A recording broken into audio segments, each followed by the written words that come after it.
We're going to go ahead and start with meditation this session because that's the Thursday plan. So start with meditation. If you'd like to get yourself into a nice posture. And I'll have the text on the screen, but if you would rather just listen, don't feel like you need to be looking at the screen.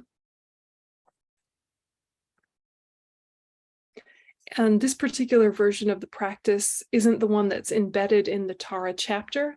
This is the one that can be found in the appendices at the very back of the book. So I'm going to share it for you in a slightly bigger font version, but it's the same basic one as in the appendices. So just really be aware of your physicality and see if you can let go of any tension from the day.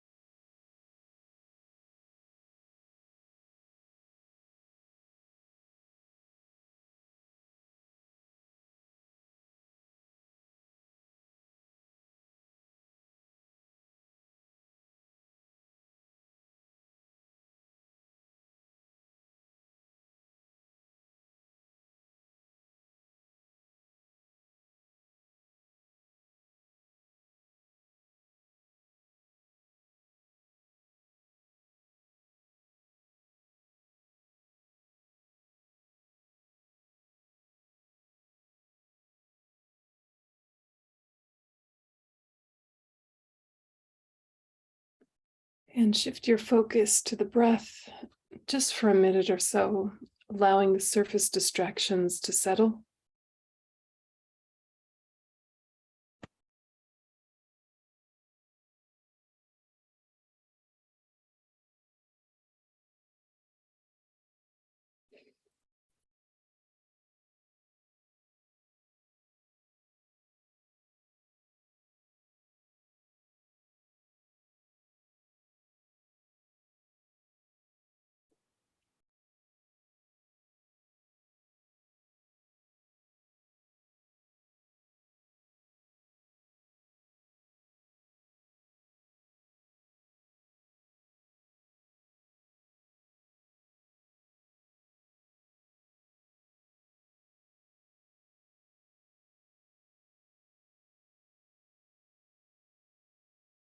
If your breath is light or shallow, you simply know that that's the case.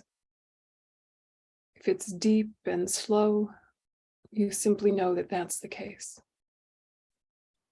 Just being aware of the breath without trying to force or change anything. Gentle focal object. Letting the busyness of the day settle.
And refuge. I take refuge in the Holy Guru, essence of all Buddhas, original grantor of all holy teachings, and Lord of all supreme beings. Please, Guru Buddhas, bestow on me the ability to unify my mind with the Dharma and to be successful in practicing Dharma in order to achieve the graduated path. May no hindrances occur while achieving this path.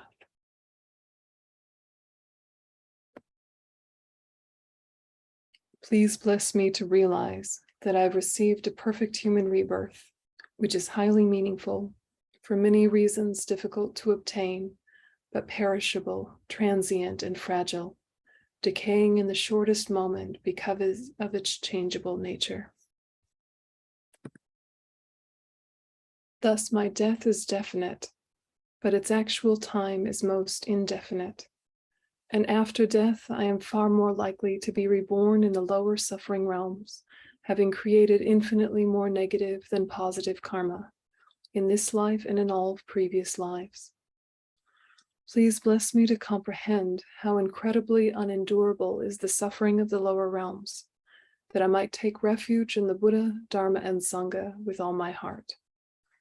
Realize the evolution of karma in all its profundity, that I might perform only virtuous actions and abandon all negative creations. And so letting that small scope motivation settle in, trying to separate yourself from attachment to this life, seeking to create the momentum and merit for positive future lives, the inner legacy you leave yourself, supporting your path.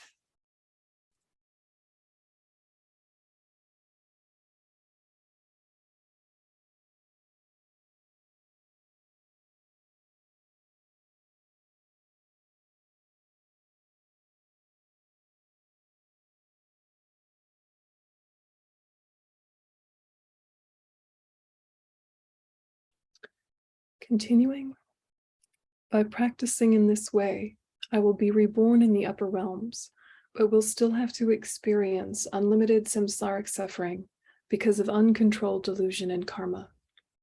Please bless me to fully realize the evolution of samsara, from uncontrolled rebirth to death to rebirth, and to follow day and night the three higher trainings of the path: higher conduct, higher concentration, and higher wisdom, which are the main methods to release me from samsara.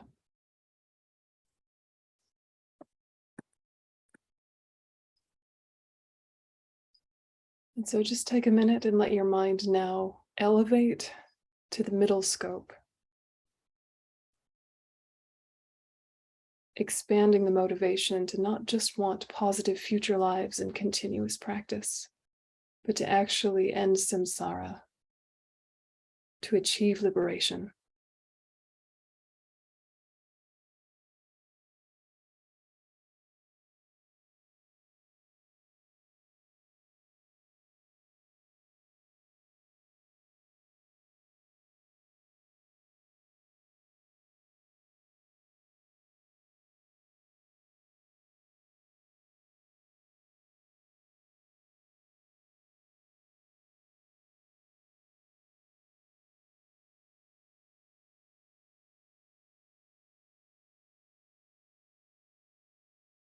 And continuing. But as each sentient being has been my mother, and as most of them are in extreme suffering, please bless me to bring success to all by renouncing the perfect happiness of self and practicing the Bodhisattva's deeds of the six perfections with a Bodhisattva's mind of exchanging self with others on the basis of equanimity meditation. Thus I shall have no sorrow in experiencing the samsaric suffering of all other sentient beings, for no matter how long, having trained my mind in the general path. So elevating your motivation now to the great scope, the Mahayana.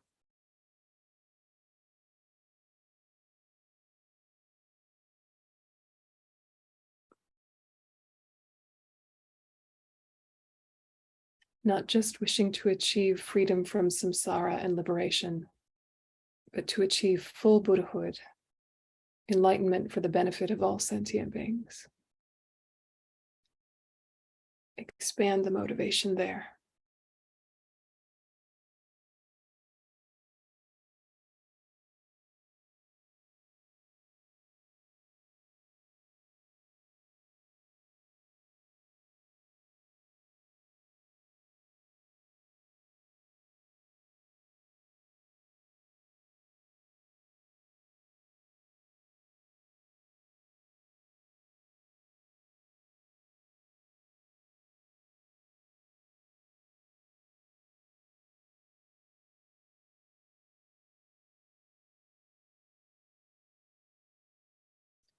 Continuing, please bless me to follow the quick Vajrapani teachings by feeling sentient beings suffering, very unimaginably unbearable for even the shortest moment as my own, and to achieve the attainment of Shakyamuni Buddha immediately, at this very moment, by keeping my ordinations and the instructions of the Guru, with the best and highest care in life, for the sole purpose of enlightening all sentient beings.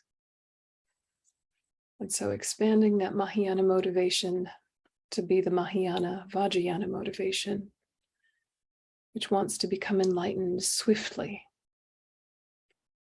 and knows that if we want speed in our practice for the welfare of others, we need the grounding of renunciation, bodhicitta, and the correct view. That ethics are essential, as is altruism, as is wisdom.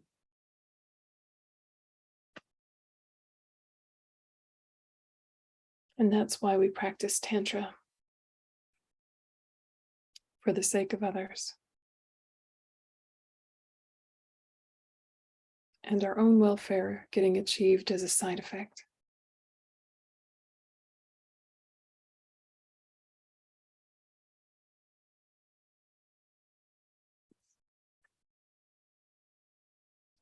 And now shift to visualize. Above the crown of my head, I visualize a lotus and a moon disk. Upon these is the great treasury of compassion, Aryatara, mother of all enlightened beings, who is oneness with my kind root Guru. My Guru is seated in the full lotus position within a transparent bubble of rainbow-colored light, is pink in complexion, and wears saffron robes and a pandit's hat. His right hand is at his heart in the gesture of teaching the Dharma, and holds a vajra and stem of a white lotus that blooms beside his right ear. His left hand rests on his hip. It holds a bell and the stem of another white lotus that blooms beside his left ear.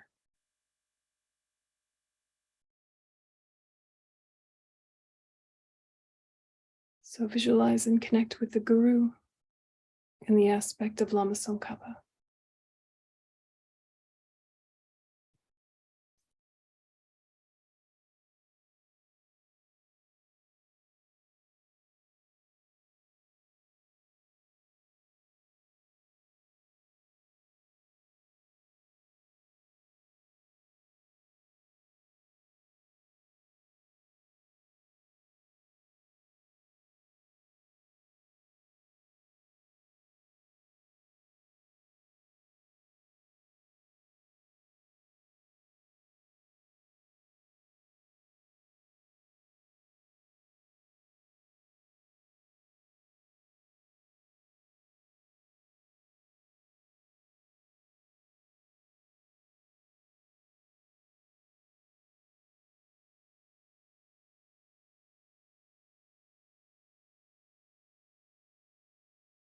At my Guru's heart is Aryatara, in female aspect, green in color and seated in the dancing posture, within a rainbow bubble.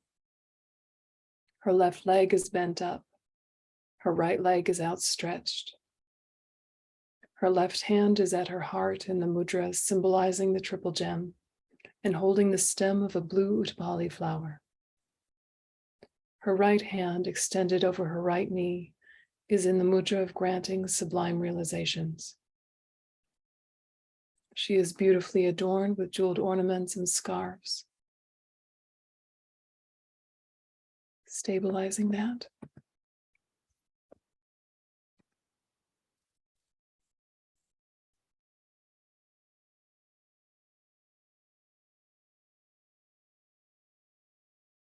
At the heart of the Guru, at the crown, is green Tara.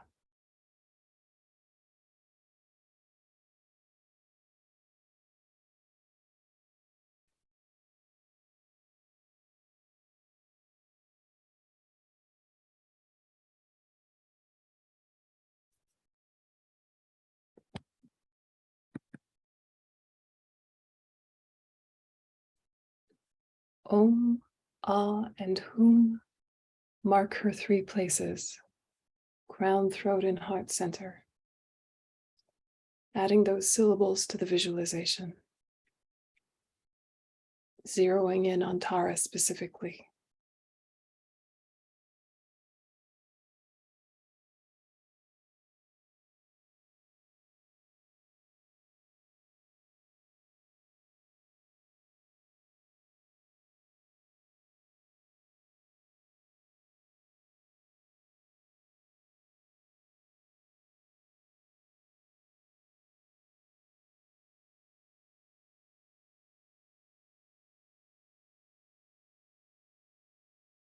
At her heart is a lotus and moon seed, which stands a green syllable Tam.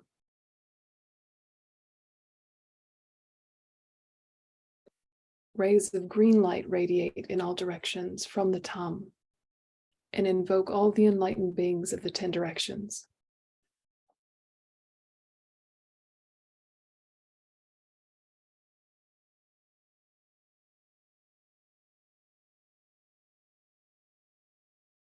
They are all absorbed into Aryatara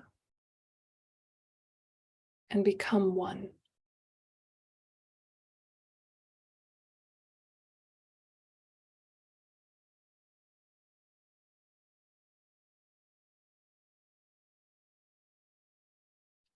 And we make the heartfelt prayer. Please remain above my head until I receive enlightenment. I go for refuge until I'm enlightened to the Buddha, the Dharma, and the Supreme Assembly.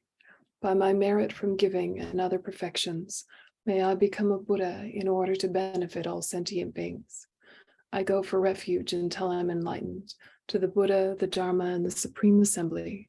By my merit from giving and other perfections, may I become a Buddha in order to benefit all sentient beings. I go for refuge until I'm enlightened to the Buddha, the Dharma, and the Supreme Assembly. By my merit from giving and other perfections, may I become a Buddha in order to benefit all sentient beings. So connect your refuge with the refuge above you visualized. The ideas in visualization mixing and reinforcing your bodhicitta.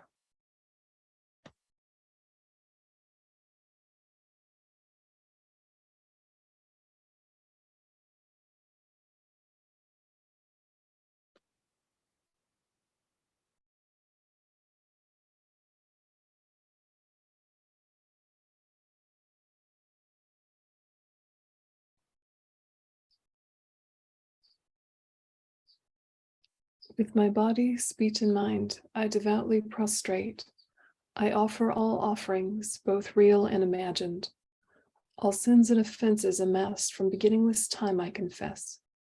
I rejoice in all virtuous actions of holy and ordinary beings. O Gurus and Buddhas, please remain until samsara ends, and turn the wheel of Dharma for sentient beings. All my virtues and those of all others I dedicate to the great enlightenment. This ground anointed with perfume, strewn with flowers, adorned with Mount Meru, 4 continents, the sun and the moon. I imagine this as a Buddha field and offer it. May all living beings enjoy this pure land. The objects of my attachment, aversion, and ignorance, friends, enemies, and strangers, and my body, wealth, and enjoyments. Without any sense of loss, I offer this collection. Please accept it with pleasure and bless me with freedom from the 3 poisons. Yadam Guru Ratna Mandala Kamniyatayami.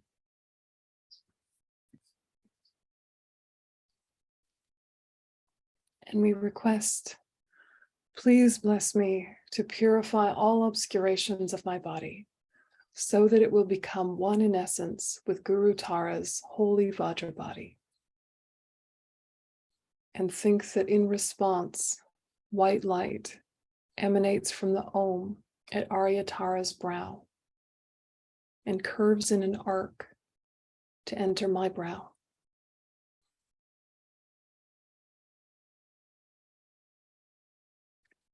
My body is purified completely of all obscurations and becomes one in essence with Guru Tara's holy Vajrapani. Staying with that.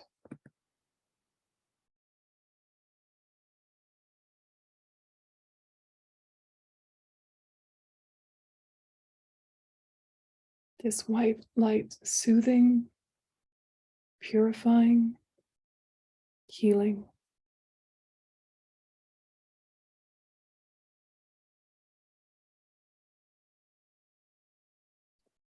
All negativities of killing, stealing, sexual misconduct, anything unskillful we've done with our body, anything that is ripening as pain and suffering physically now. This white light purifying from her brow to yours.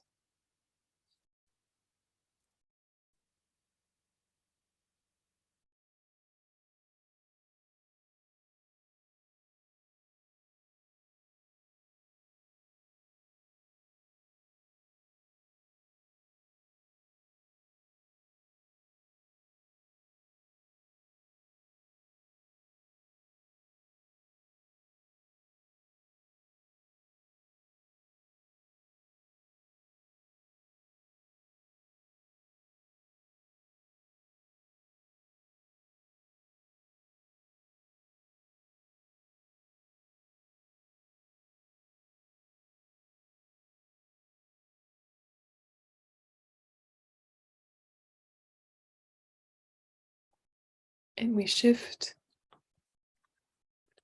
Please bless me to purify all obscurations of my speech, so that it will become one in essence with Guru Tara's holy Vajra speech. And in response, Tara sends red light emanating from the awe at her throat and curves in an arc to enter my throat.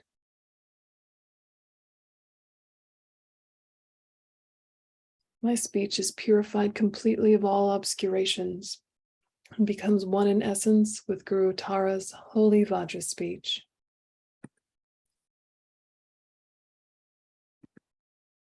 Staying with that.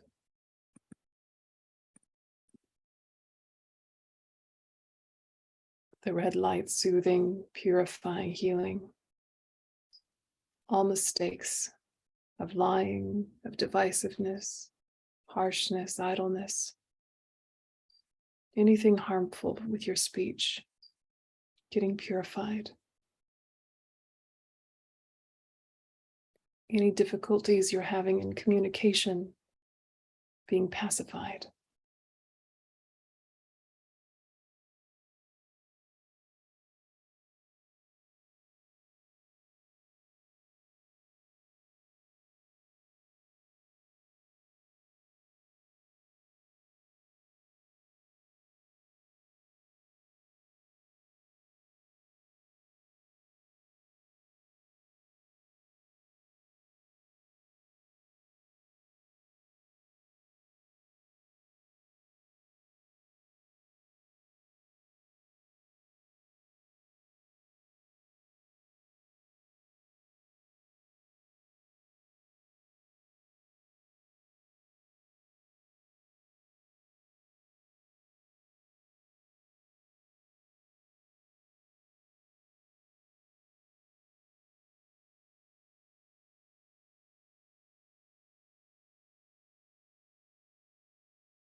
And shift.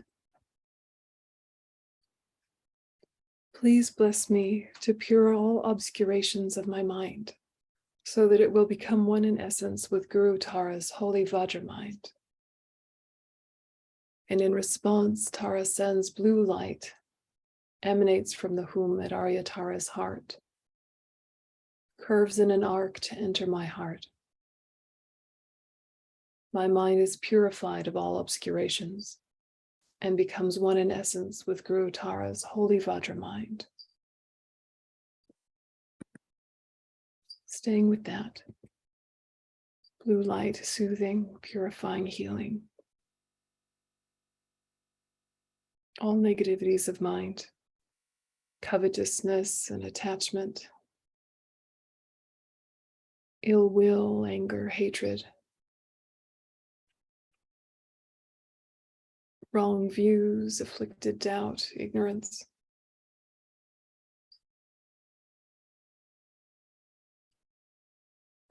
And any stress and mental disturbance. Blue light soothing from her heart center to yours.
And shift.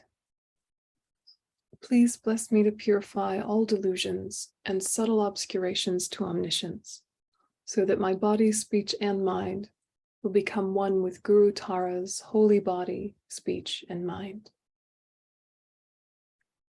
Now the three-colored beams emanate simultaneously from the Om, Ah, and Hum syllables, curving in an arc and entering my three places, completely purifying all my delusions and subtle obscurations to omniscience.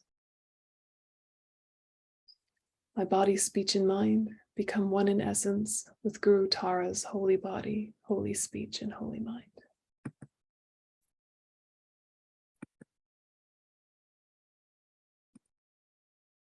Staying with that.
My root guru dissolves into Arya Tara, who melts into green light, which flows into me. Instantly, my wrong conception that I and all other phenomena are self-existent, together with my dualistic mind and its views, disappear, becoming completely empty. Not even a trace of them remains. And I concentrate one-pointedly on this empty state, with the wisdom that is indistinguishably one with Guru Tara's blissful, omniscient mind.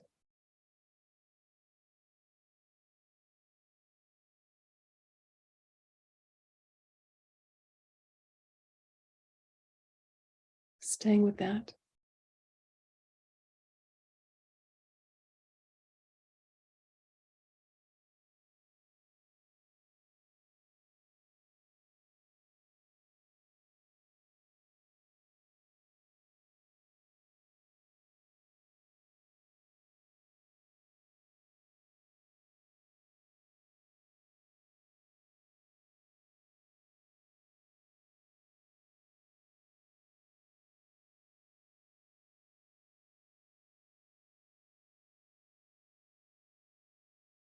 And then out of emptiness arises Tara in the space in front. At Tara's heart center is her mantra. She's facing you, holds you in her compassionate gaze, and simultaneously is aware of all sentient beings.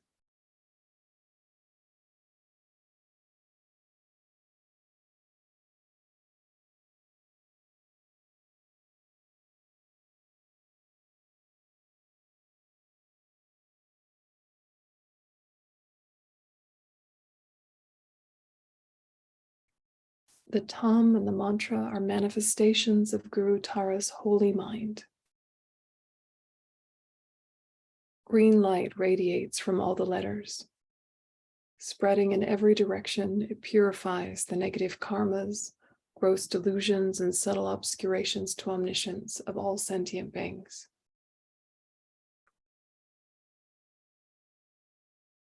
Who also have Tara appear before them.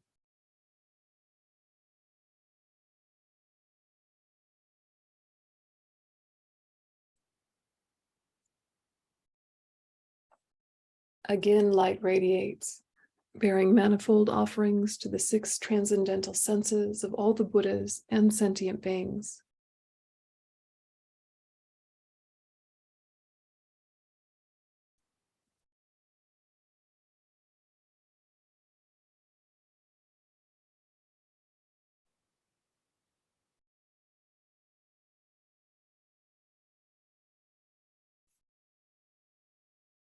Stabilizing that.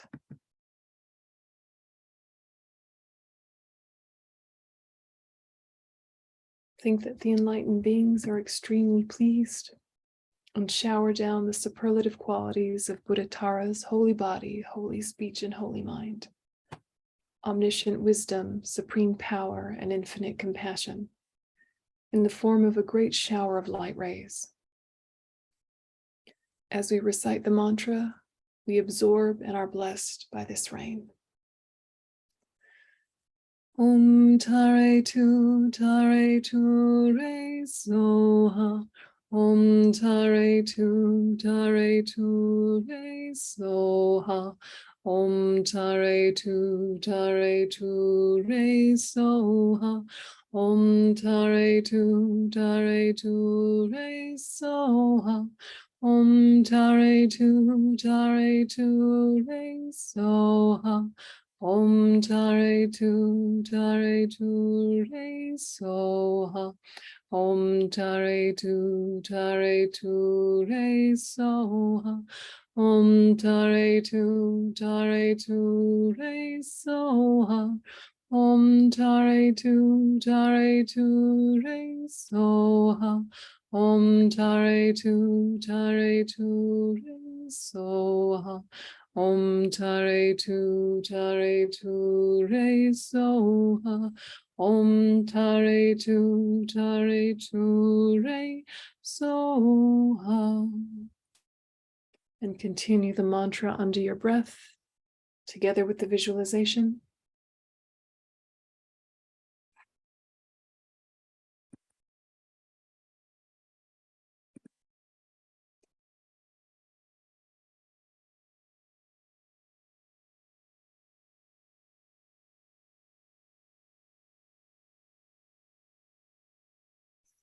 Om Tare Tu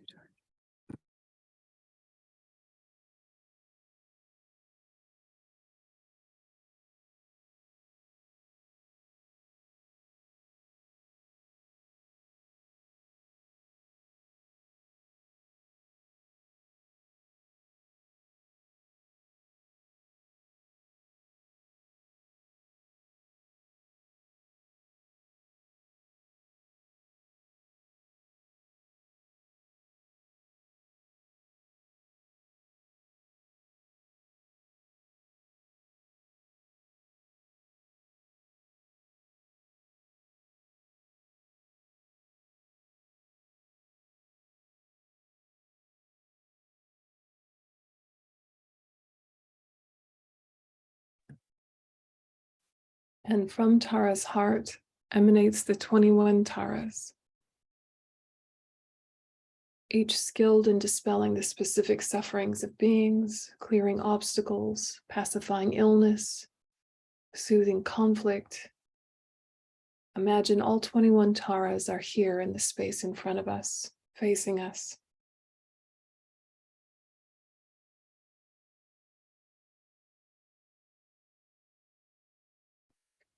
And with awareness of those 21 Taras, we add the praises. Or am I prostrate to the noble transcendent liberator? Homage, Tara, swift, heroic, eyes like lightning instantaneous, sprung from opening stamens of the Lord of three worlds, tear-born lotus. Homage, she whose face combines 100 autumn moons at fullness, blazing with light rays resplendent as 1,000-star collection. Homage, golden blue on lotus, water-born in hand adorned, giving effort calm austerities, patience, meditation, her sphere. Homage, crown of Tathagatas, actions triumph without limit, relied on by conquerors' children, having reached every perfection. Homage filling with tutare, whom desire direction and space, trampling with her feet the 7 worlds, able to draw forth all beings. Homage worshipped by the all lords, Chakra, Agni, Brahma, Maru, honored by the host of spirits, corpse rises, Gandharvas, Yakshas. Homage with her tray and pay sounds, destroying post-magic diagrams, her feet pressing left out right and blazing in a raging fire blaze. Homage to her very dreadful, destroyer of Maria's champions, she with frowning lotus visage, who is slayer of all enemies. Homage at the heart, her fingers adorn her with 3 jewel mudra. Light ray masses all excited, all directions wheels adorn her. Homage, she so joyous, radiant, crown emitting garlands of light, mirthful laughing with tutare, subjugating Mara's devas. Homage, she able to summon all earth guardians assembling, shaking, frowning with her hum sign, saving from every misfortune. Homage, crown adorned with crescent, moon all ornaments most shining. Amitabha in her hair knot, sending out much light eternal. Homage, she mid wreath ablaze like eon ending fire abiding. Right strength left bent joy surrounds you, troops of enemies destroying. Homage, she who stalks the ground with her palm hand, with her foot beats it, scowling with the letter whom the 7 levels she does conquer. Homage, happy, virtuous, peaceful, she is filled as peace nirvana, she endowed with omen soha, destroyer of the great evil. Homage to we, she with joy surrounded, tearing foes' bodies asunder, freeze with human knowledge mantra, arrangement of the 10 letters. Homage to with seed letter, of the shape of syllable, by foot stamping shakes the 3 worlds, Mero, Mandra, and Vindhya. Homage holding in her hand the hammock moon of Deva lake form, with twice spoken Tara and Pei, totally dispelling poison. Homage, she who gods and their kings and the kinnaras do honor, armored in a joyful splendor. She dispels bad dreams and conflicts. Homage, she whose 2 eyes bright with radiance of sun and full moon, with twice Hara and Tutare, she dispels severe contagion. Homage full of liberating power by the set of 3 natures, destroys hosts of spirits, yakshas, and raise corpses supreme Turi. These praises with the Ru mantra, and prostrations thus are 21. And so feeling light and nectar coming from all 21 Taras.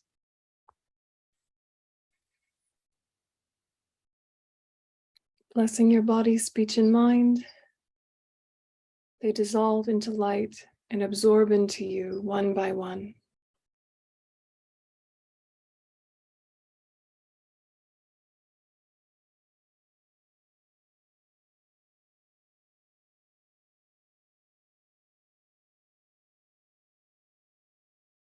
And we dedicate.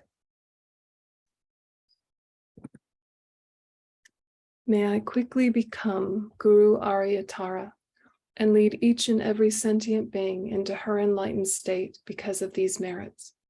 May the supreme jewel bodhicitta that is not arisen arise and grow, and may that which has arisen not diminish, but increase more and more.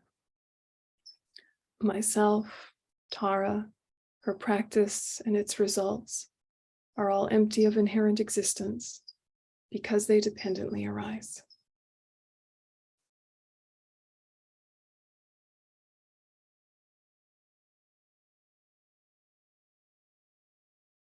Okay, you can relax your attention. So that practice can be done with or without the praises, your choice.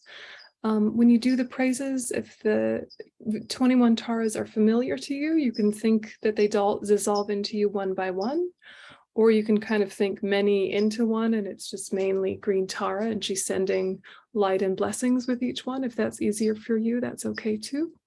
When you're doing this practice, you can also do this as your purification at the end of the day if you'd like. If you do that, just make sure you add the power of resolve and make that clear commitment about how you'll change behaviors in future so that all 4 Poana powers are complete. So it's a nice one, particularly for stress relief. You can do it very simply, even without the sadhana in front of you. You know, just think the Guru with Tara at the heart, Om, Ah, Hum, do the mantra. Think that it's purifying, absorb, and dedicate. So if you wanted to do a very simple version, even without the book in front of you, it would be a nice one to do. Do you have any questions about the practice before we have a little stretch? Thank you, Venerable. First of all, your PowerPoint decks are always on point. They're amazing. I had two things when we are at the, so imagine touching sentient beings. I have a very vivid imagination, and I just get stuck on my neighbor or stuck on, and so it just becomes very kind of concrete. And that happens to me also with purifying my unskillful actions of body, speech, and mind. It's just like a highlight reel starts going. And so if you have thoughts about how to work with that more skillfully. And then another thing, just now, it felt very powerful, and that happens to me sometimes. And when that does, I get nauseous. I don't know if that's something that is common or but if you have thoughts about those two things, that'd be great. Those are really good practical, like nuts and bolts practice questions. And so I'll give you what my opinion and my experience has been, but there's probably a lot of different ways to look at it. So, grain of salt.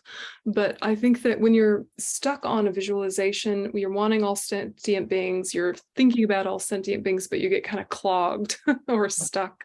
Right.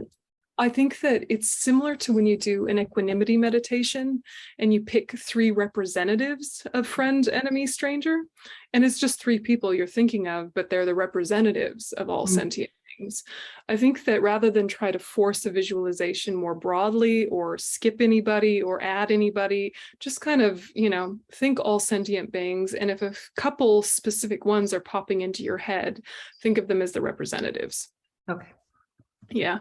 And then you won't kind of get like superstitious or stuck or feel like it's interrupting the flow of it. You can think, okay, those are the representatives of today, obviously. Interesting, they're popping into my mind. I may revisit that later. Anyway, light, right? Right. Kind of a side note. So the thing that happens with, I think, a lot of these meditations, which are subtly tapping into chakras, even gently as this one does, is that you can get nauseous, like you described. So it's so gentle, right? It's just light and then light and then light, and you're not even doing anything except for the light. And it's remarkable how powerful your mind is, that just by inviting the holy mind and then thinking in that way, it can have an effect. Yeah. And so in one sense, it's really good news that you're connecting deeply with the practice. It could be that you're going in too hard in some way, and that's why it's turning into nausea. Also, it's possible that that's where you carry anxiety. Do you carry anxiety in your stomach more or your chest more, I wonder? Because sometimes it can be a resistance thing. Yeah. It's kind of the whole enchilada. Yeah, right. Probably in my stomach. Yeah, I do get, yeah. I get nauseous when I get upset. Yeah, that makes sense. So I'm guessing that that's that navel chakra is possibly tighter than the other ones. So the other three are kind of going, which kind of invites all the other chakras that we're not particularly focusing on, but it kind of invites them to settle and release as well. And if they're, a little tight because there's some stress from the day or something going on, it could be that it's having just kind of a little bit of a difficult side effect. So what I think to do is kind of ease off on the intensity of the light just gently. Or what you might want to do is kind of pause that visualization and just have simple green light flowing straight down, kind of like a Vajrapani meditation, kind of all the way down and through, in a really gentle way. And just kind of see if you can get your chakras and your nervous system a bit happy, and then return to the meditation as written and see if that helps. Okay, wonderful. Thank you. Yeah, good questions.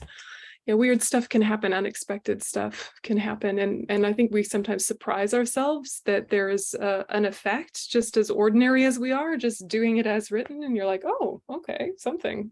So it's interesting to explore. Yeah, other questions about the practice?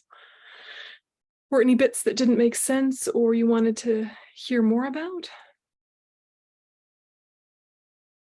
This one has a particularly extended motivation at the beginning where you go through the 3 scopes of motivation. And so if you're not as, up to speed with the Lam Rim or the graduated path to enlightenment, it might be that motivation is a little confusing, or you feel like you're missing pieces, and that's completely okay. Just kind of make a mental note that you want to ask some things about those. Yeah, Denise, go ahead. I find that actually that's very helpful because it helps me get out of my ego mind. Yeah. So I find that very helpful. It's a nice motivation. It's a really nice one. I think it's worth doing a Lam Rim something before your practice. When you're building your own daily practice or you're adding to your own daily practice, some Lam Rim something at the beginning is really going to help. So whether it's that one or it's like Lama Zopa prayer, like Foundation of All Good Qualities or something, it's a good thing to do if you have the mental space for it and it resonates the way it seems to be resonating for you. If a Lam Rim prayer is not resonating for you because either you haven't studied it enough or you're triggered by some point and you need to get it clarified, then just give yourself good time with refuge and bodhicitta at the beginning and give that more emphasis. Let's see. There was a question in the chat that it says, visualize the guru and then it's Lama Zopa. Are we visualizing our guru and then Lama Zopa? Your guru is Lama Zopa. Subtle point, right? So it's kind of like the guru-ness is taking the aspect of Lama Zopa, and then at his heart is Tara. And then you're mostly just zooming in and focusing on Tara for the most part. And then when all of that absorbs and she reappears, that's where it gets into, if you don't have the empowerment, she reappears in the space in front. Never mind Lama Zopa, they're one in nature merged. Now it's just Tara in front. If you have the empowerment, then you arise as Tara and you think one in nature with Tara and your guru. So when you're thinking of Lama Zopa as one in nature with the guru, that makes sense for you if you're Galupa, right? But if you're not a Galupa, you could swap and put in Guru Rinpoche instead. It's kind of like we're trying to take an example of a human being who was an exemplar of the practice of study, of the practice of meditation, of the practice of benefiting sentient beings. And that exemplar of the best kind of guru takes that form. So all of your real life gurus that you've met in your life think that they merge with and are represented by Lama Tsongkhapa. Very well. I was curious, what is the symbolism of visualizing, a deity, in this case, Tara, the heart of the guru, and, other times it's Avalokiteshvara.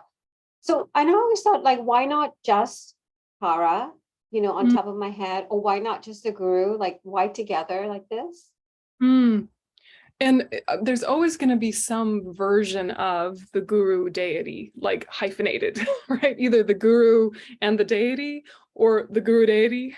Either way, that's always going to be something that you're going to find, particularly at the top of the practice. And it's tying into this idea in Tantra of what is merging into what is merging into what is merging into what. So you're trying to really get out of the ordinary conception of concreteness. And so when you're thinking the guru, you're, yes, thinking of your literal gurus that you've met in real life who have inspired your mind, but you're kind of thinking of them all in a mass and a merge. Yeah. Rather than like the literal humans, you're trying to touch base to that Dharmakaya mind of all the Buddhas communicating through them. So that is a formless thing. So you have to give it a shape in order to relate to it. The shape in this particular practice is Lama Tsongkhapa, but it could be anything. And then that becomes merged with the deity that you're practicing. And in this case, the deity you're practicing is Tara. So what you're thinking is that all of the guru-ness of all of the gurus is taking one form, and then you're emphasizing action, protection, Tara-ness. And those two are kind of conceptually separate for a moment, just so that your practice is clear and organized and directed, and then they merge. And then later, they merge with you. So there's going to be all of these layerings and mergings in Tantra. And before you have the empowerment, it's just the guru deity are one in nature. Later, when you have had the empowerment, the guru, the deity, and you are all merged. Did that answer your question?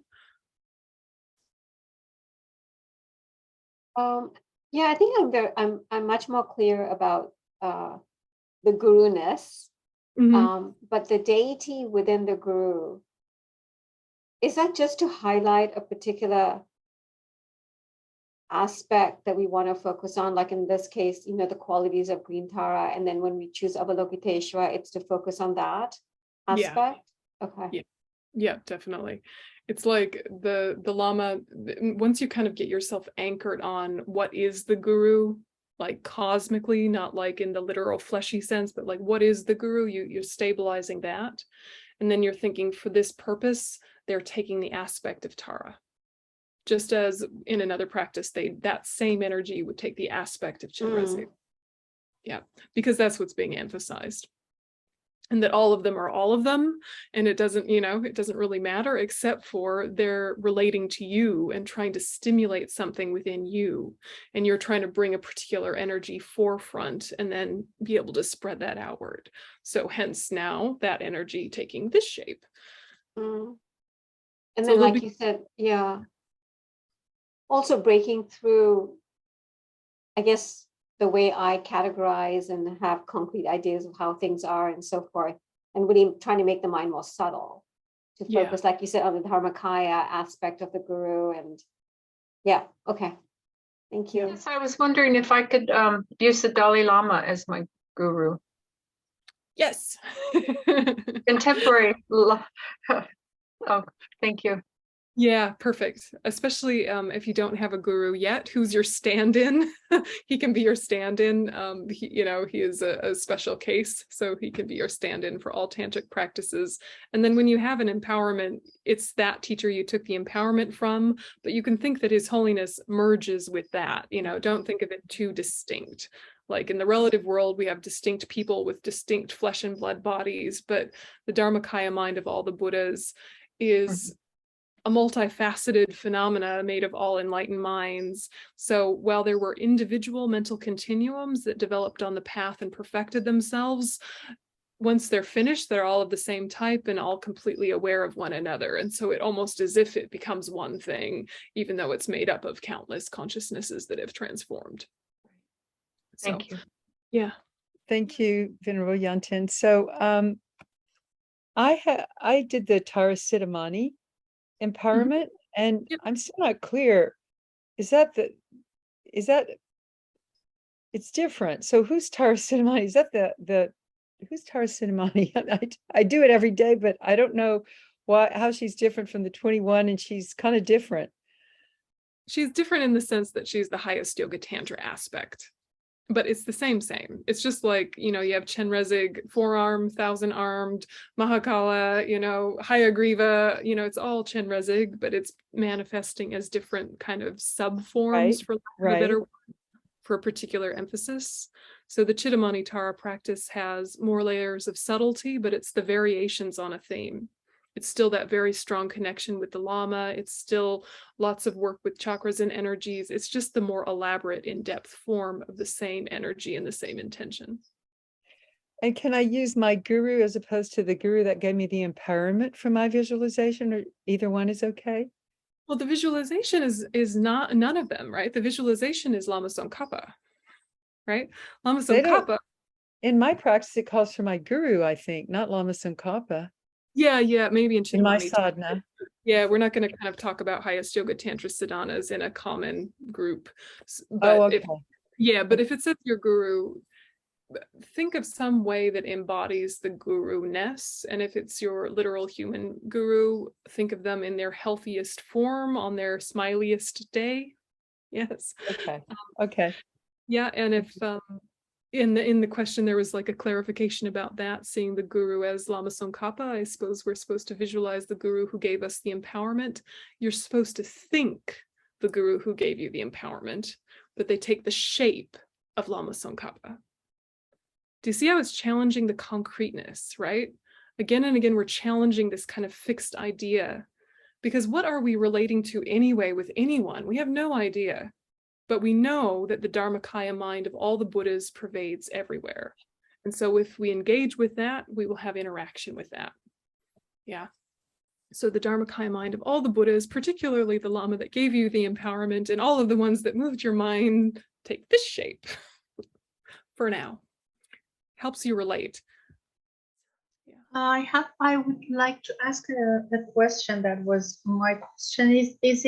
What's the difference with this practice we had from a sadhana? It is the same? Sadhana just means practice manual. Oh, okay. Because it looked like the sadhana once we had for a weekend from Tara with you, Venerable. Yeah, but yeah. It was like longer, right? Yeah. I think it can be longer. Yeah. I just added the praise because you can add the praise. Otherwise, same. Yep. Yeah. I mean, sadhana, I say a sadhana is a practice manual. It is a practice manual. It usually implies there's a self-generation component, but that self-generation component we're not doing in this common group. So sometimes you might see like a meditation on Tara or a meditation on Medicine Buddha, which may not have the self-generation in it. Yeah. But things are not tidy as we'd like them to be, because sometimes they'll call it a meditation and it'll wind up being a self-generation anyway. So just know what empowerments you have and practice properly. And I remember you told me, because it was very amazing for me with all the color, and I was really in it. And you said, don't ask it for, like, don't attach to this every time. It's not every time that way. And this time I was so detached that I said, where am I? I was too detached. So I compare to this and to the sadhana and to the ones I do every day. So it's really interesting, because it depends on what is in your mind, what is your day, it's so independent. Thank you. Yeah, definitely. Yep. You just have to meet yourself where you are each day, day by day, because we are changing all the time. Sometimes getting worse, sometimes getting better, sometimes holding steady, right? In your chat, you were asking about special prayers for Iran and countries at war. And that's timely because I was thinking that we could add that to our practice tonight. There is one of the Taras that is particularly about war and conflict. So I shall pop her up there. Here she is. And so Yule Gyalma is the Tara manifestation that particularly assists with war. And as you can see, she is semi-wrathful, and she has a halo of flames as opposed to just nice, pretty orb of light. So this particular practice, there's just a very short version. And it's her name is Tara, who gains victory over war. She's renowned for protecting against all the obstacles related to wars. She can reverse the march of armies to stop the war completely. Her protection also applies inwardly too, as she stops hostile emotions born of conceptual thinking that disturb our awareness and wisdom that might lead us to warlike actions. So basically, you just visualize her you visualize her sending light to all areas of conflict, so particularly Iran or particularly Ukraine. You think that she's sending light out, and you say, homage, mother, residing amidst the garland of blazes, like the fire at the end of the world era. Right leg extended, left bent, encompassed by joy, annihilating hosts of enemies. And so, of course, the enemy is the anger and the hatred. We're not talking about one side winning and another side losing. We're talking about, may the enemy of anger, the enemy of hatred, the enemy of greed, all of the things fueling the war be annihilated. So basically just visualize her, light going out, say that prayer, and then you kind of hold the image of light going out to those areas, and you can add the regular Tara mantra, Om Tari Tu Tari Turi Soha, and then dedicate, may there be world peace, and may all of that lead to enlightenment. So I'll send that in the email when I send you your follow-up email tomorrow for this week. Thank you so much. Yeah, it's important.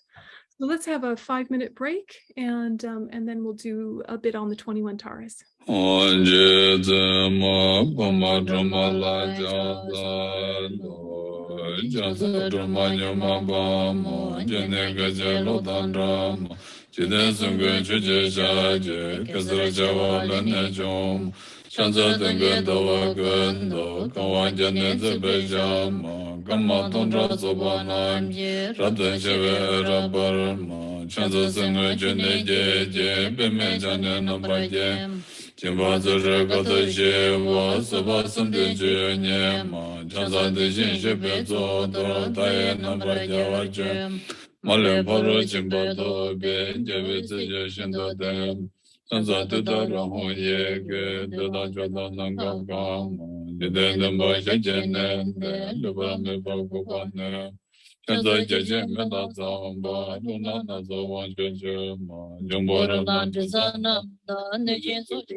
Chazakune Korogave, Diagone Radogem, Igejibengane Gebe, Ribahune Romanye, Chazadure Shamnidabe, Hungana Besavanye, Duramandara Dambe, Jizana Yovanye, Chazala Isoenambe, Ridada Jananam, Darani Jebeje, Getunam Maleponesem, Chazala Isonan Jarabo, Hadamiam Chidem, Kune Kochagawa Jeje, Zadamalanga Basem, Chazanye Vadaje, Bejine Bola Rasam, Harani Jedadara, Shindadraburanazam, Chazadani Sanam Gebe, Jivita. Dendaralani Jinsonan, Jambadre Ramchoni, Save Majidabaded, Chazavani Jozo.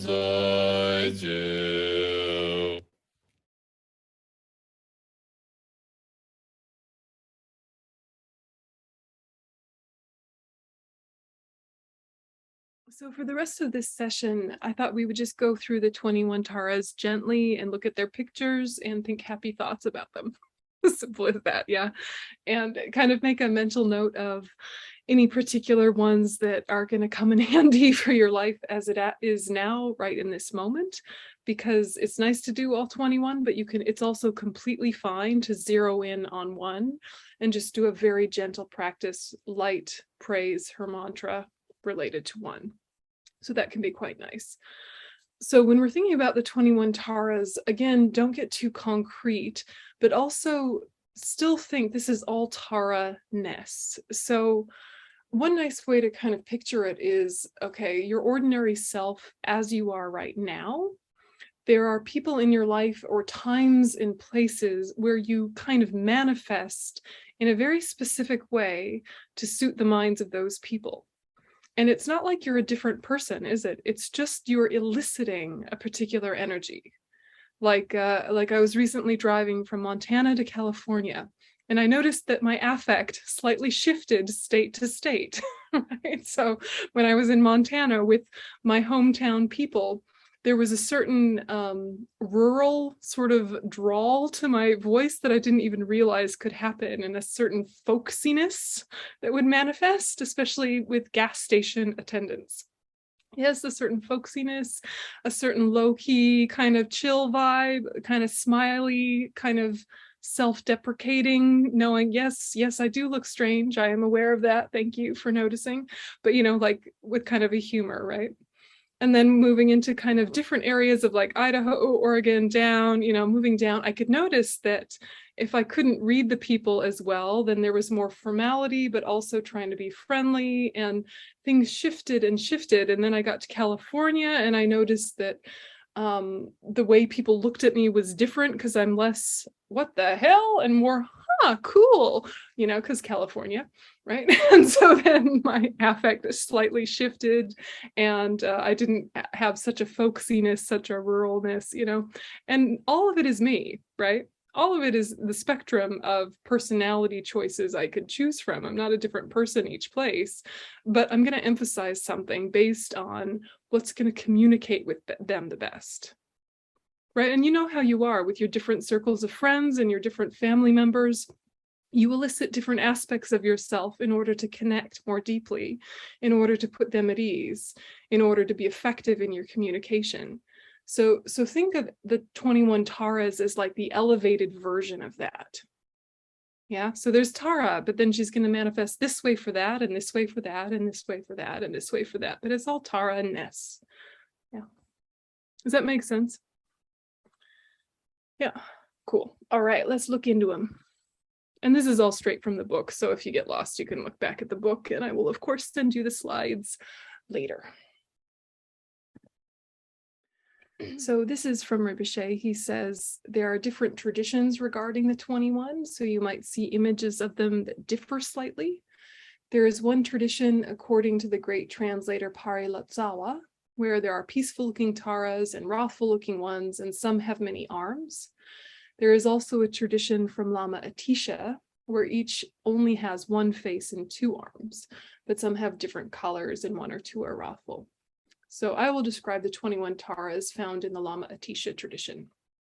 The simple way to visualize the 21 Taras as you recite the praises, is to visualize green Tara in the center with the 21 surrounding her clockwise on a 21-petaled lotus, each on a petal and a moon disk.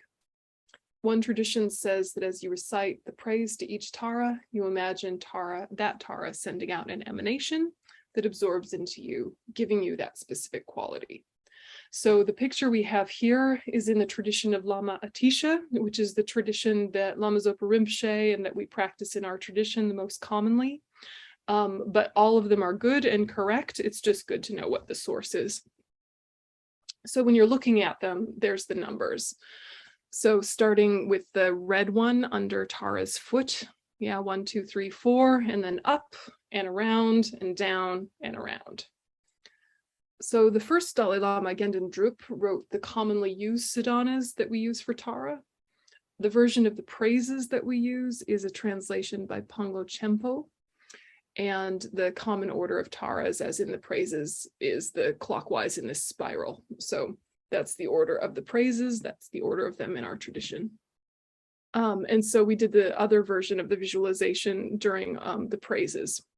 So if it's too difficult to imagine each Tara absorbing into you, you can just imagine the principal Tara sitting at the center of a lotus on a moon disk. As you say the praises with your hands in the prostration mudra, you imagine purifying beams coming from principal Tara's heart and entering your heart. Then at the end, imagine that a replica of Tara absorbs into your heart, and your body, speech, and mind become one with Tara's holy body, holy speech, and holy mind. So that's what I mentioned before. So number 1, Swift Lady of Glory, homage Tara, swift heroic, eyes like lightning instantaneous, sprung from opening stamens of the Lord of 3 worlds, tear-born lotus is her praise. So on the first petal is Tara, the Swift Lady of Glory, red in color. She is the quick one, holding in her right palm a red flask for controlling.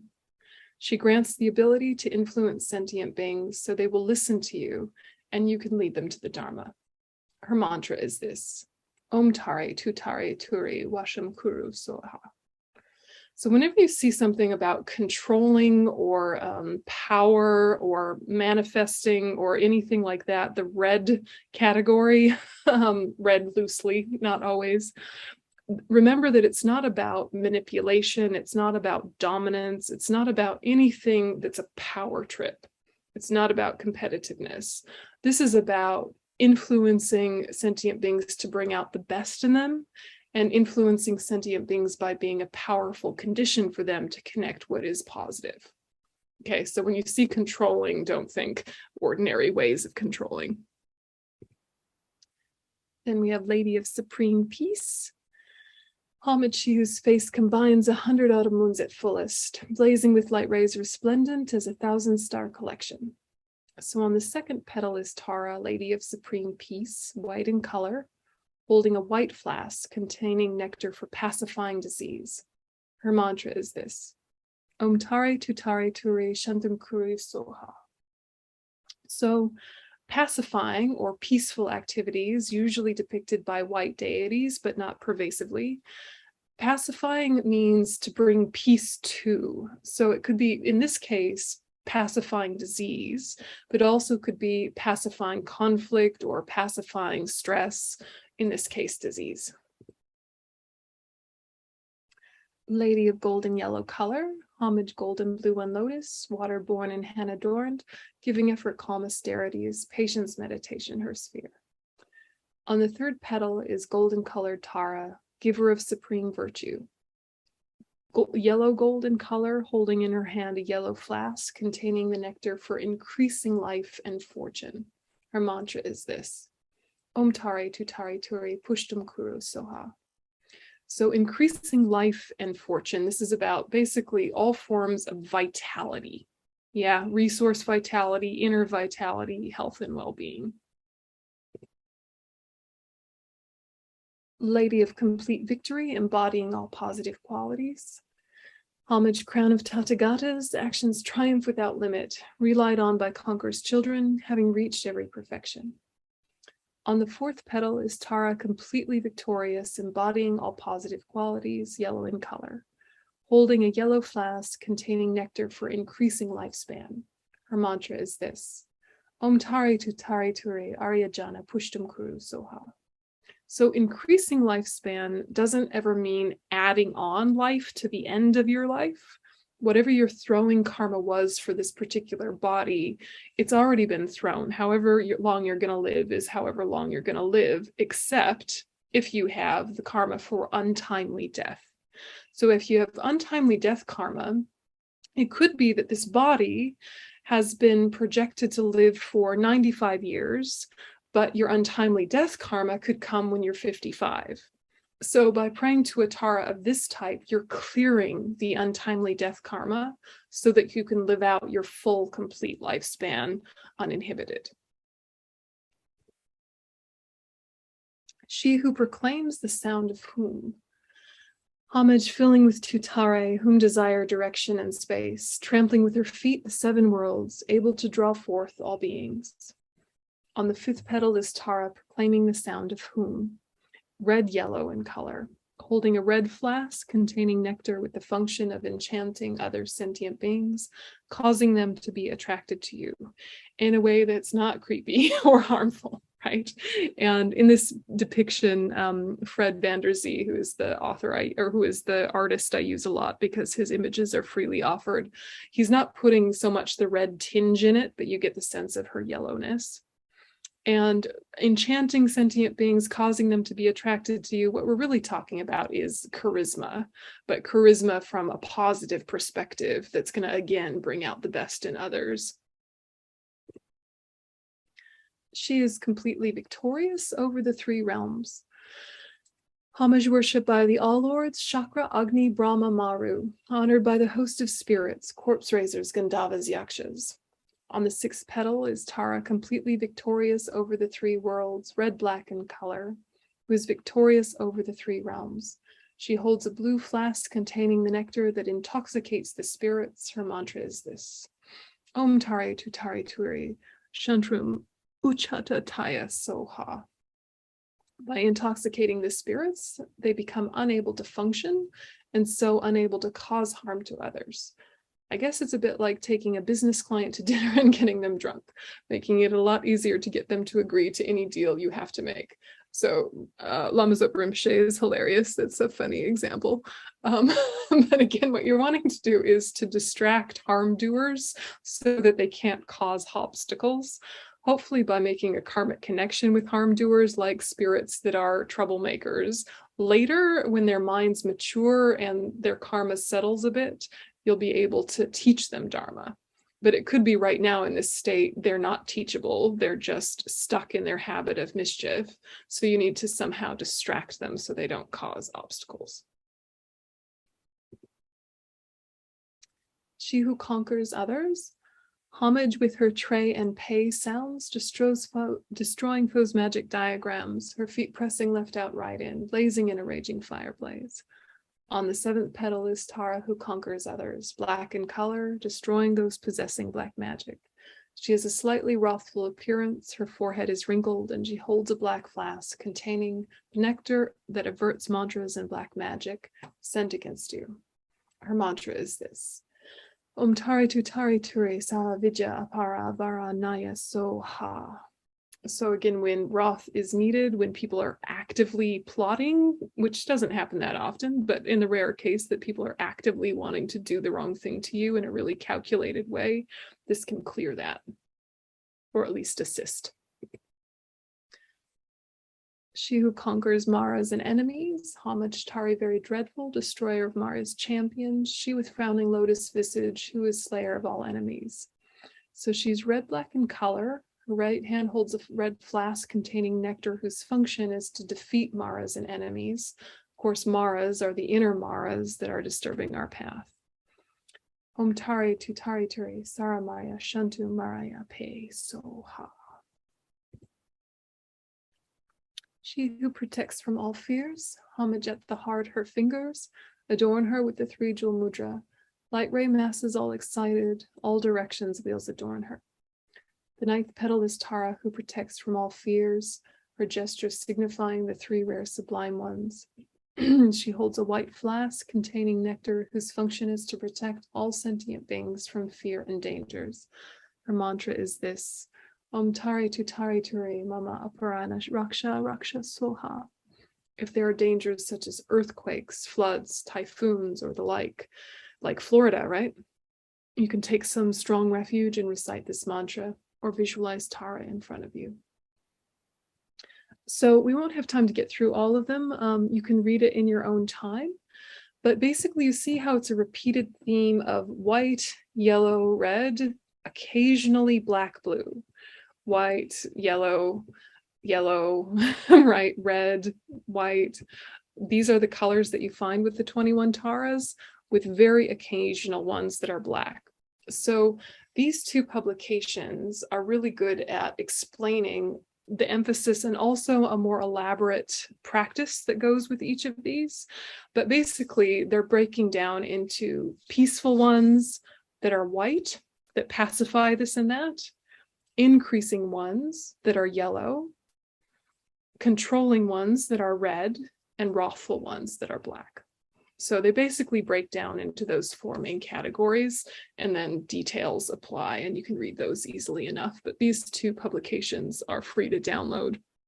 The one from Khensa Rinpoche, Lama Lundrup, is from Lama Yeshe Wisdom Archive.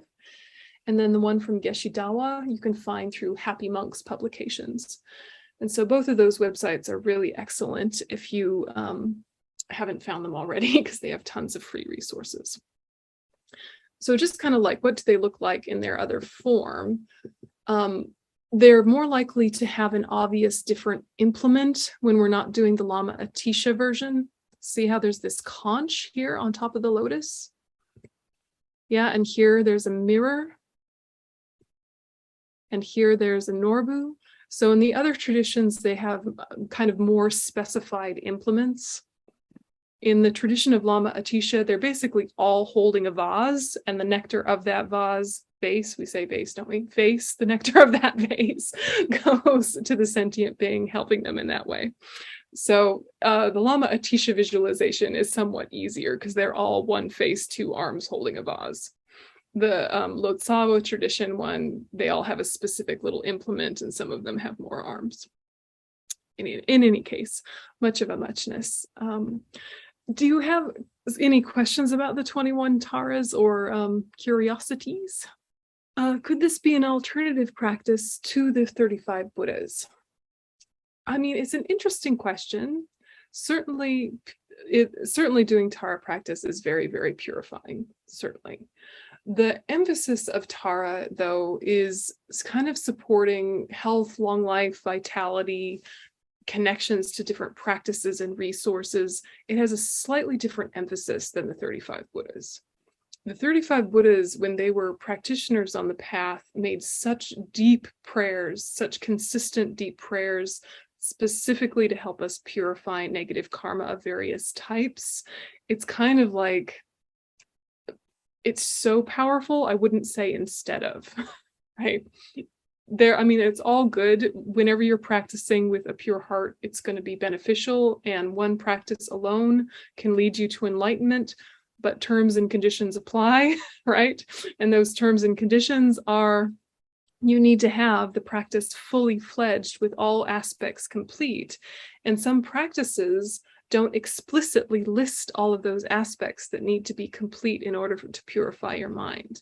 So you don't really need all this elaboration and all of this detail and all of this specificity if you have deep imprints and realizations. But for us at our level, it helps to have a few different tools to start clearing stuff. So we'll talk about the 35 Buddhas towards the end of the course. And if it's a practice that you don't feel particularly connected with, that is not the end of the world at all. Vajrasattva will get the job done. Tara will get the job done. But there is a special depth to working with the 35 Buddhas and a special way of purification to do with them that is worth adding to your practice if you have mental space for it. Yeah, so I wouldn't say instead of. So I guess don't feel like you need to crowd your practice with a million things. Do some kind of purification each day. Yeah, but if you know that there is a lot of power in doing the 35 Buddhas, particularly with the prostrations, because you're also purifying all sorts of physical karma by going all the way up, all the way down. Yeah, as well as visually, as well as mentally. It can be a very engaging practice that kind of uses your whole body, your whole mind, your whole speech. Everything is in kind of engaged when you do 35 Buddhas. So try it before you say, I don't want to do it. But if you don't want to do it, do Vajrasattva, you'll be right. How's that? Can I also ask? Yeah, go ahead. Thank you. So is the 7-limb prayer also considered a strong purification? Yeah, definitely. Definitely. The 7-limb prayer is going to be the most effective when you do it in a meditative form. So it's built into most practices, right? And we just briefly touch them. But if you want the 7-limb prayer to be your purification practice, make sure it has all 4 opponent powers. So you'll be like, reverently, I prostrate with my body, speech, and mind, and am connecting with refuge. Yeah, every offering I make, visual and imagined. Yeah, and all sins and offenses from beginningless time, I confess, pause there and really meditate on the power of regret. Yeah. And then the power of rejoicing, you can think is part of the remedy. Yeah, because it's merit making, right? So I rejoice in the virtues of all ordinary beings and Aryas. Yeah. And then please remain until the end of cyclic existence. Really deepen the remedy practice by thinking, okay, please remain until the end of cyclic existence. I'm visualizing then offering a beautiful lion throne that the Guru Buddha sits on. Yeah, and turn the wheel of Dharma for living beings. You imagine offering a giant Dharma chakra that the Guru Buddha happily accepts. Yeah, and then before you get to, I dedicate the merits of myself and others, take a minute to meditate on the power of resolve. And then dedicate. So the 7 limbs on their own, absolutely, very, very strong purification. But if you want it to be your purification practice, you'll have to make sure you consciously add in the power of resolve. And make sure that, refuge came before. Thank you so much. Yeah. Yeah, it's just a very quick, efficient way of purifying the mind and gathering virtue, that 7-limb prayer. So it's like we just plug it in all the time, because at least you're getting the job done in the sadhana. That the beginning parts of all sadhanas feel like they're preliminaries to the main practice, but they're actually foundations for the main practice. So don't just kind of run over them to get to the fun, pretty love and light stuff. Really anchor yourself in them, because it'll support the rest of it. Yeah. Okay, so we'll go ahead and dedicate, and next week we'll do some white Tara and go from there. So finish chapter 4 if you haven't already. May the supreme jewel bodhicitta that is not arisen arise and grow, and may that which has arisen not diminish, but increase more and more. Thanks, everyone. Have a good night. Thank you, Venerable. Thank you. Good night. Bye, everyone. Bye, everybody.